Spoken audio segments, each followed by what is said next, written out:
আল্লাহর রাসূল বলেন ওয়ান আব্দুল্লাহ ইবনে উমর রাদিয়াল্লাহু তাআলা আনহুমা قال আব্দুল্লাহ ইবনে উমর থেকে বর্ণিত আল্লাহর রাসূল বলেন মা আলাল আরদি আহাদুন ইয়াকুল জমিনের উপরে কেউ যদি একবার পড়ে একবার দিল থেকে কেউ যদি একবার পড়ে সুবহানাল্লাহ আলহামদুলিল্লাহ লা ইলাহা ইল্লাল্লাহ আল্লাহু আকবার ওয়া ফি রিওয়ায়া আরেক বর্ণনায় আছে লা হাওলা ওয়ালা কুওয়াতা ইল্লা বিল্লাহ এই পাঁচটা শব্দ কেউ যদি দিল থেকে একবার পড়ে আল্লাহর নবী বলেন তার গুনাহ যদি সমুদ্রের ফেনা পরিমাণও হয় আল্লাহ maaf করে দিবেন সুবহানাল্লাহ। এখানে যদি গুনাহ দ্বারা উদ্দেশ্য হয় সগীরা গুনাহ তো কোনো কথাই নেই, একবার পড়ার দ্বারা সব সগীরা গুনাহ আল্লাহ maaf করে দিবেন। কিন্তু প্রশ্ন হলো যেই ব্যক্তি একবার পড়ার দ্বারা তার সগীরা গুনাহ শেষ হয়ে গেল তো এখন সে আবার পড়লে কি হবে?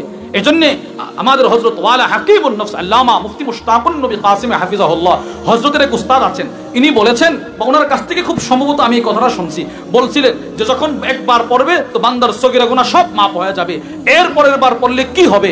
হুকুকুল্লাহ সম্পর্কিত যেই কবিরা গুনাহ আছে ওইগুলো পড়ার দ্বারা আস্তে আস্তে আল্লাহ maaf করে দিবে।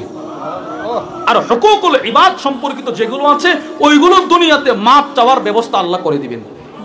বলেন পড়বো তো ইনশাআল্লাহ? বলেন ইনশাআল্লাহ পড়বো তো ইনশাআল্লাহ?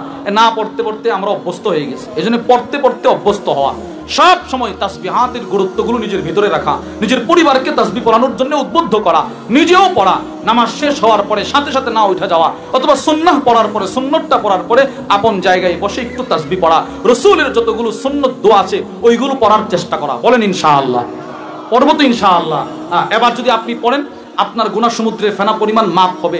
maaf হওয়ার ধরনটা কেমন নবীজি এটাও হাদিসে বলে দিয়েছেন, তিরমিজি শরীফের বর্ণনা। আল্লাহর আনাস ইবনে মালিক রাদিয়াল্লাহু তাআলা আনহু বলেন আন্না রাসূলুল্লাহ সাল্লাল্লাহু আলাইহি ওয়াসাল্লাম মাররা বিশাজারা ইয়াবিসাতিল ওয়ারাক, একটা শুকনো পাতা বিশিষ্ট গাছের পাশ দিয়ে নবীজি হেঁটে যাচ্ছিলেন। ফাদরাবাহা বিআসা, নবীজির একটা হাতে লাঠি ছিল, নবীজি তার লাঠি মোবারক দিয়ে গাছে একটা আঘাত করছে। ফাতানাসারাল ওয়ারাক, সাথে সাথে গাছের পাতাগুলো ঝরে পড়ে গেল।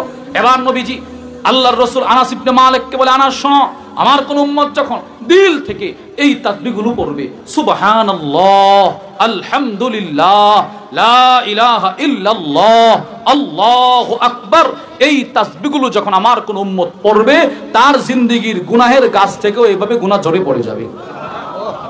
নিজে পড়ব, নিজের সন্তানকে পড়ানোর চেষ্টা করব। বলেন ইনশাআল্লাহ।